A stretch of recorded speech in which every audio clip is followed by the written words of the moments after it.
Yeah, it is. It's convenient too. Yeah. Trying. I used to work in NASCAR. Oh, you did? I wore one, yeah, in the pits. So I wear it like right on my belt, just to like walk through and see what the views would be. And the footage was just amazing.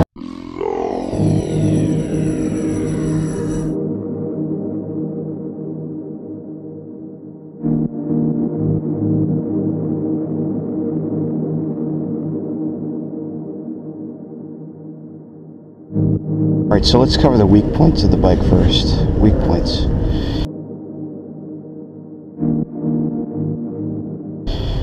Weak points. For some of you, I would say that this is on the sportier side of sport touring ride.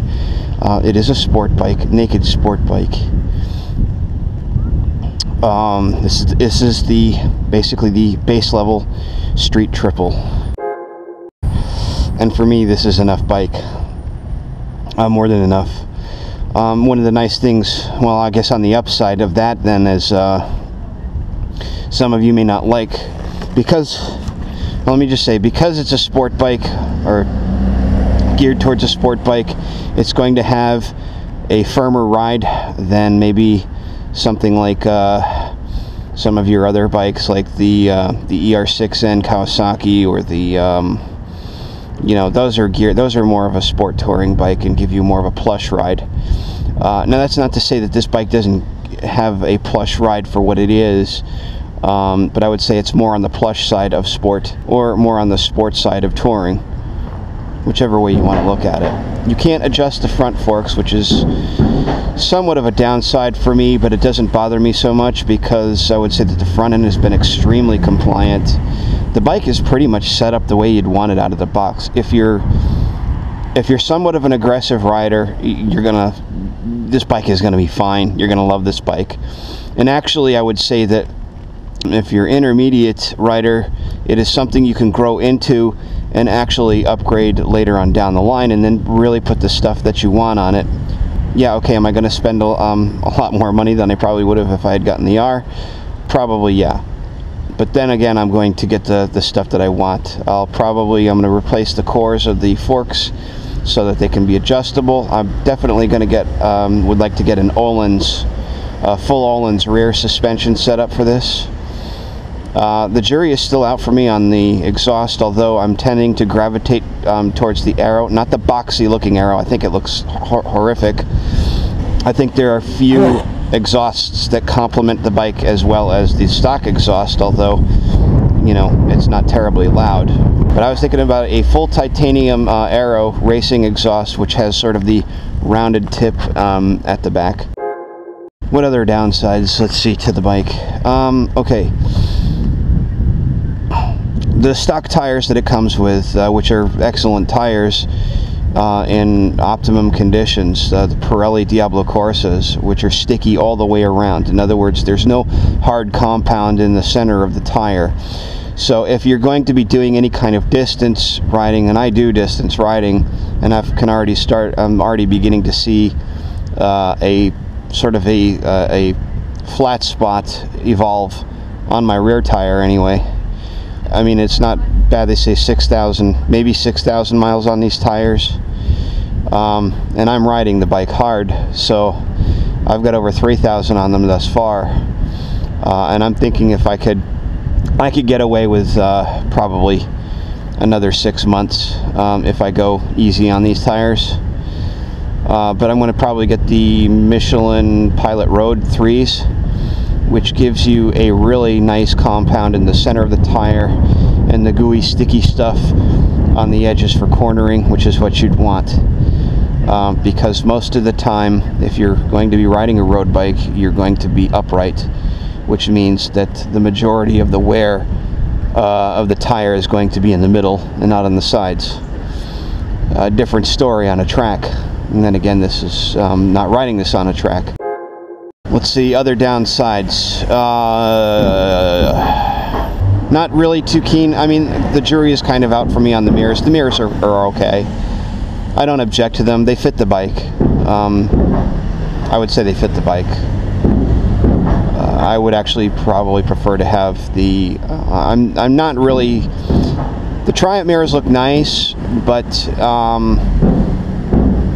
I just think that they give the handlebars too wide of a stance, which is why I'm tending to gravitate more towards the round, like CRG lane splitters with the ball bearing, where you can actually flip the mirror up or down. You can't do that with the Triumph mirrors. Downside, because it's the base model, you, well, having all things being equal, these brakes are really more than sufficient for the average rider, I would say. And even if you're doing some aggressive riding, they're still adequate. Are you going to notice a big difference between these and the upgraded brakes? You know, most certainly you probably will. It does, the rear caliper is a Brembo single, and then you have the other, okay, so it's not Triumph's fault that this occurred or happened, but there is a brake recall on the Nissan braking system, and apparently some metal shavings got into the particulate got into the braking fluid when they shipped these bikes, so that caused them to have a recall. So I'm getting the master cylinder. I think they replaced the master cylinder and the fluid and all that stuff. When I do that, I'll probably have the pads swapped out, just because, although they told me that they're fine, but I'm kind of nitpicky like that. Other downsides, let's see, can we talk about? Okay, so there's no wind. It's a street fighter. It's a naked bike, so there's no wind protection. That's another downside. I'm gonna say the complaints have been, or if you want to call them complaints or shortcomings, is that I guess that would probably be an upside to this bike, because if you're not getting wind protection, and the faster you go on the bike, the more beat up and buffeted by the wind you're going to get, which in a sense discourages you from going faster. So in a sense, you could say that see that as a plus and not as a minus. More wind protection, more prone to go faster. Less wind protection, you're more prone to refrain from going too fast, so you don't get beat up by the wind as much. Well, I'm going to just say this right now. This is not a beginner bike. If you're a novice, or you're you know, you're definitely not a beginner. I mean, the bike can get away from you if you really don't, if you're not paying attention to what you're doing. It's got a lot of power. Is this a bike you would begin on? No. This is a bike you would graduate to after you've ridden a, like, let's say a 250, 300, 500 cc bike for, you know, let's say, and I'm talking about consistently riding, like every day, every other day. You're riding those smaller bikes like consistently every day, every other day for at least 3 to 6 months. And then once you got used to the power of those bikes, and then you could really wring those bikes out, then you would graduate to something like this. This is a bike that is good for a shorter rider. It's got a nice, if you look at the seat, it's nicely sculpted out. It's got a narrow frame, so if you have a shorter inseam, here's the thing, even though, like, some bikes will have a short seat height, but the frame will be wide, which means that you lose a footprint, because when your legs are spread out, you're actually losing distance from the seat to the ground. So if the chassis or the frame is tapered in more, you're getting a better footprint to put your feet down on the ground. So this bike is excellent for that. They did an excellent job with that. I believe they actually, for the 2013, they tapered the frame in a little bit more, is what I'm told. Gas mileage, fuel economy, it's stellar. I mean, it's 30% better than last year. Wow, that's a huge improvement. So how could you go wrong with that? You really can't. First year for the lowboy exhaust. First year for 30% better fuel economy.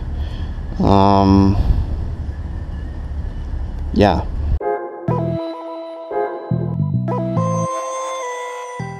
If you enjoyed this video, be sure to like, share, and subscribe. More videos will be forthcoming.